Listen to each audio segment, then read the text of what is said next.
Cam company where we monitor access to the precinct.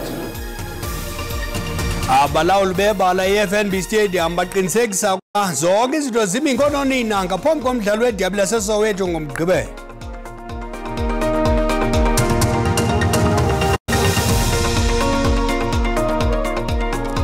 Inkosi Mazole isicaka sithambile sithi ngatsho ke nakuni babukeli bethu kwijelo iDDT masitadele enzulwini. Inkumande yomkhosi welu Mongameli Cyril Ramaphosa yenze intetho kumsitho wokukhumbula amaqhawe ngasekhoyo emikhosi yeli eqhileyo ebanjelwe Richard Bay KwaZulu-Natal.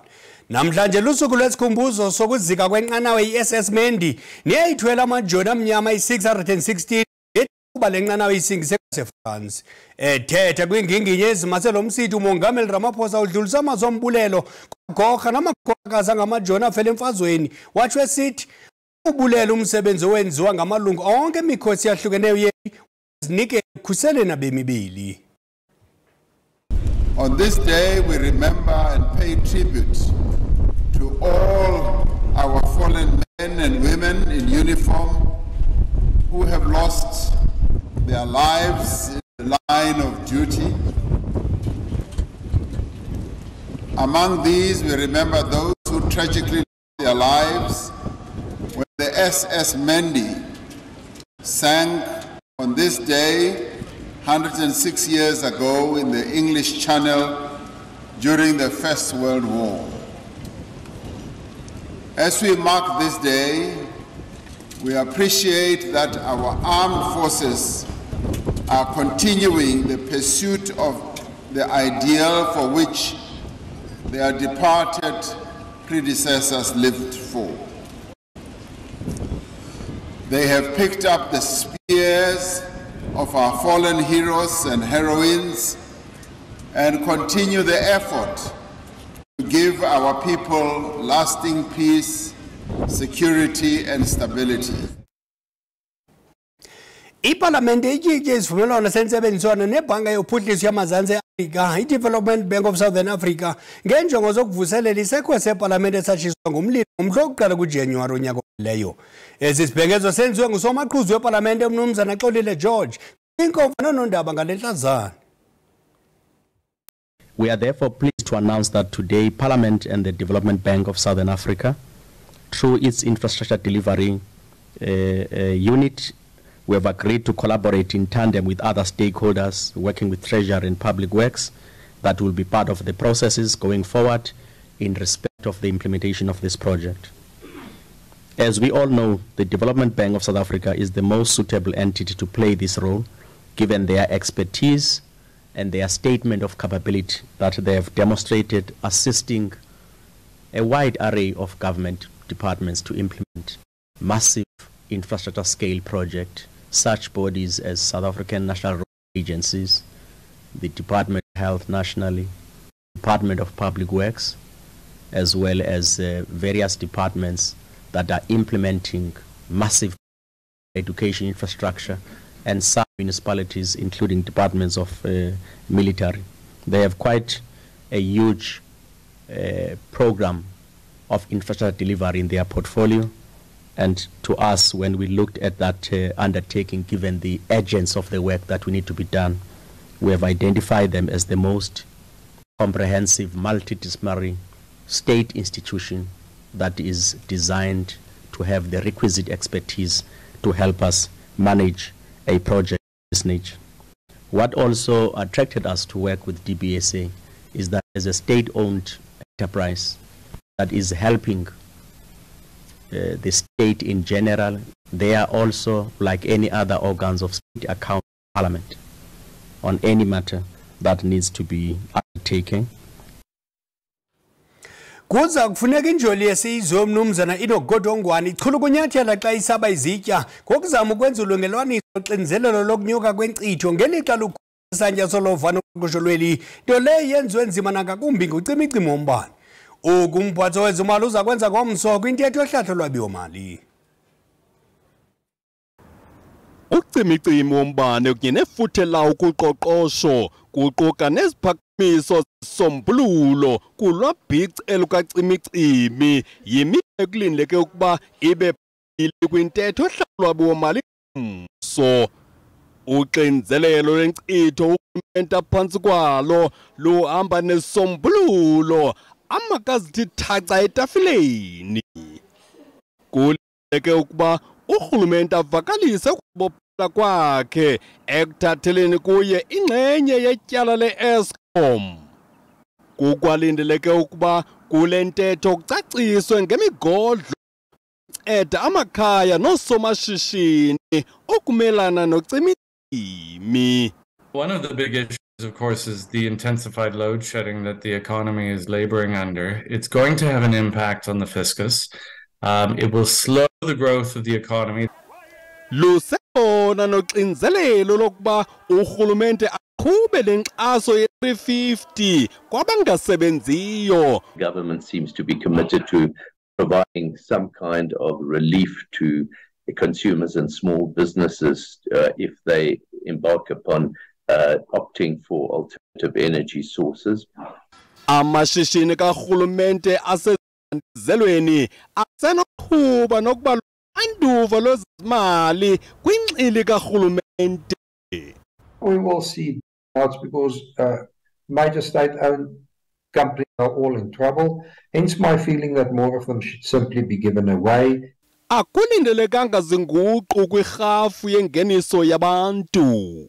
There's no dramatic changes expected just in terms of those tax brackets, and with salaries not having grown as strongly as we've seen in previous years.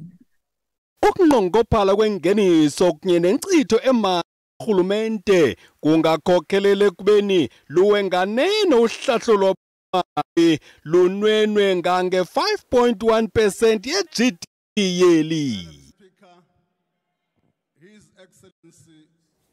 Kukho imivuyo ngokuveliswa kwezigaba sesibini seGariep Afrikaans ekwabizwa ngele Orange River Afrikaans.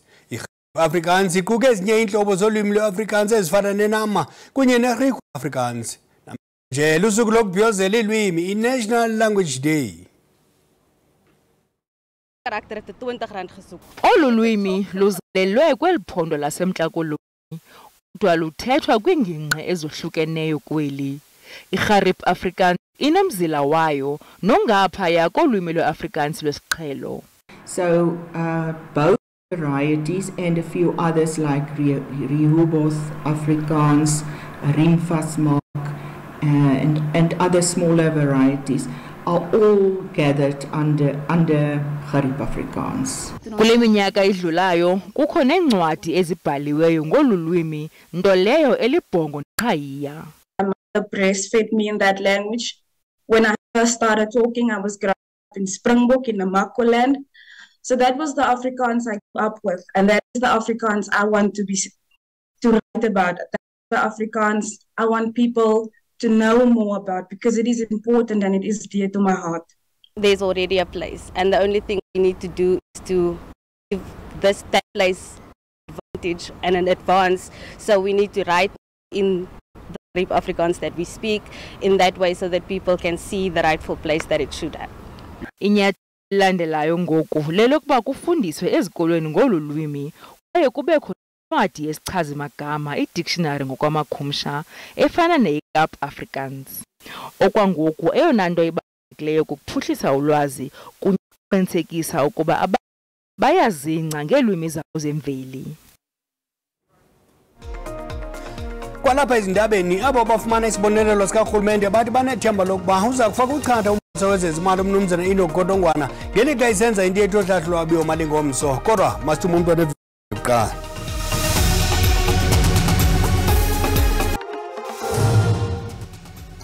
Sinamkele kwakhona kwiindaba zelijelo uyakwazi ukubukela ezi ndaba kwakhona kwijelo le-YouTube uthi SABC Iindaba zesiXhosa. Kwinqaku lokuqala sithe inkumandi yomkhosi welu umongameli Cyril Ramaphosa yenze intetho kumsitho wokukhumbula amaqhawe angasekho emikhosi yeli exhobileyo ebanjelwe eRichards Bay KwaZulu-Natal.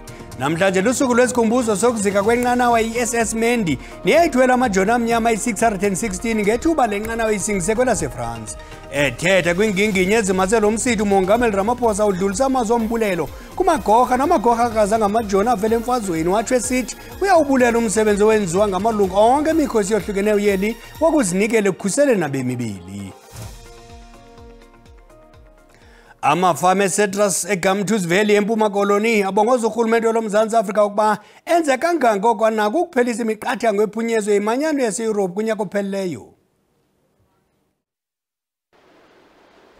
Lithanda kuxakeka kakhulu eli gumbi, ingakumbi ngexesha lokuvuna. Abasebenzi beqoqosha izivuno kulungiselelwa ukuba zithunyelwe kumazwe angaphandle. Zibonakala zimbalwa ziqhamo ezivuthiweyo emthini. Kumyinge ka-60% weziqhamo eza kuthunyelwa kushishino lwaseYurophu.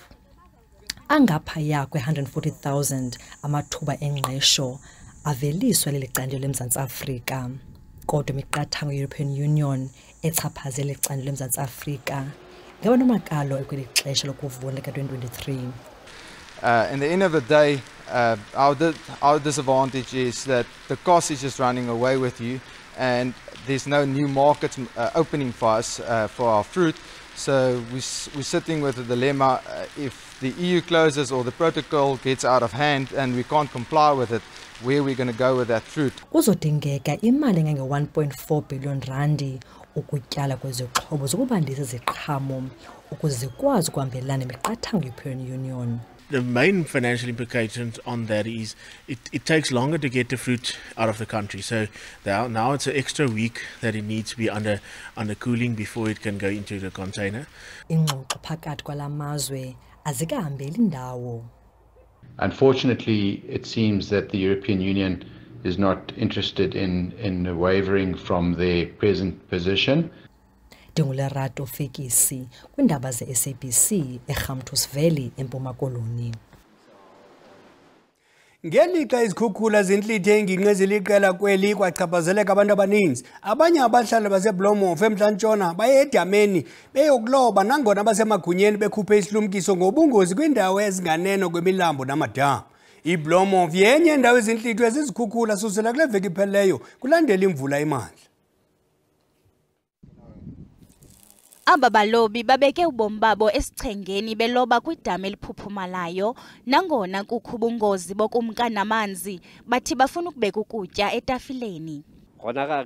Siyayazi ukuba sibeka ubomi bethu esichengeni ngokuloba kukho izikhukhula. Ngamanye amaxesha lamanzi anyuka afikelela esinqeni. Kodwa ke asoyiki, siyancedana kuba kaloku kufuneka sigxothe ikati eziko.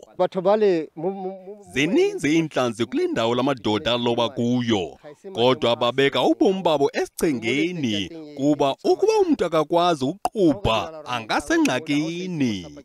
Umasipala waseLikwatimani ulumkise abahlali ngokuwela kwiindawo ezikhukhulisekileyo uthi ukufudusa abantu kule ndawo akuzukuba lula.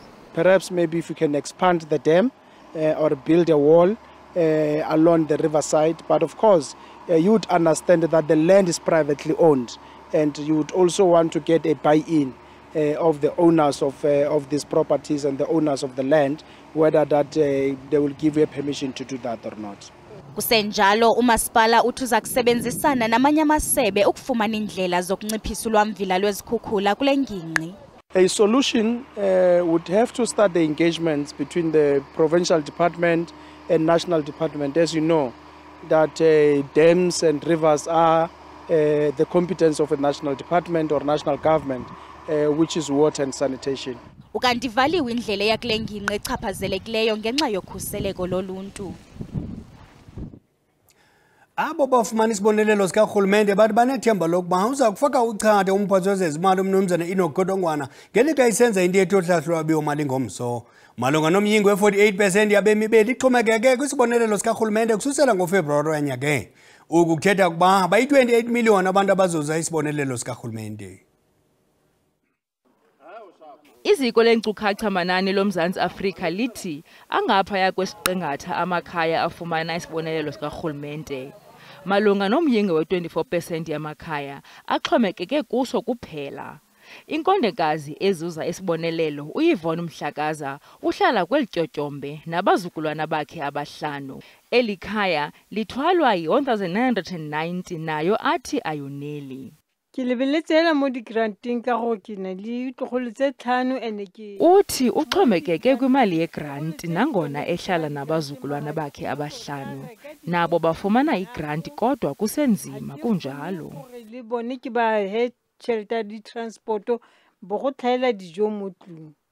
Kusenjalo amaxabiso okutya awamanga ukuntingela phezulu ukusukela ngoDisemba ka-2022.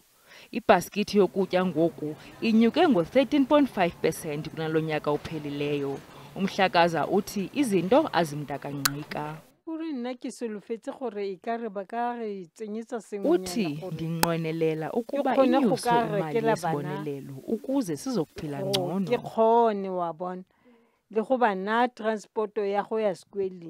Kusekho nethemba lokuba umphathiswa wezemali uEnoch Godongwana uyakwenza ngetarhu asinyuse noko esibonelelo kulo nyaka. Sise abantwana ezikolweni kodwa ngoku abaqeshwa ndawo. Sizibona sisondla abantwana nabazukulwana.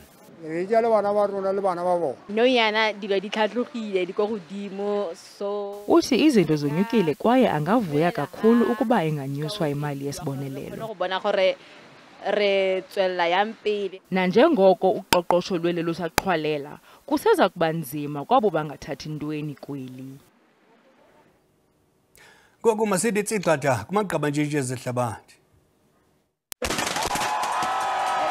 Bevathe bembejembeja amarhamente aseJamani kusuku olandwelela umnyhadala wolwesithathu wokuqaba umthuthu i-Ash Wednesday ngolwamarhanuka. Uthi kufana nenkululeko ongayibhiyozela umhla nezolo.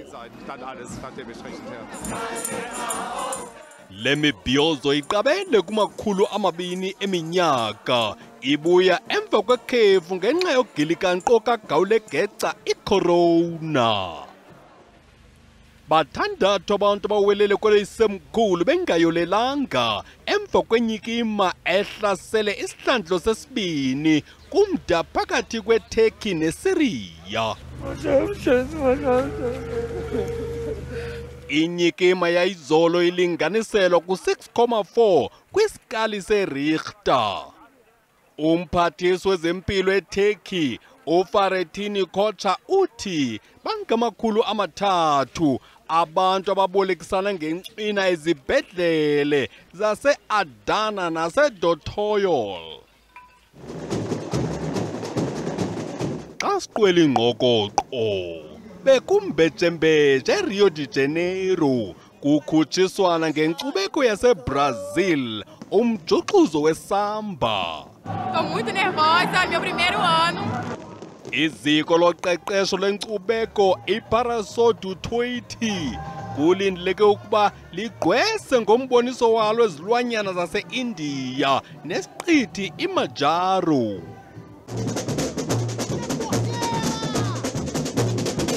Kwisikolo ezintandathu ezigaqele ukuwelwa ngumqa esandleni wokugqwesa iyakulala ibonene ivuke ixhawulane.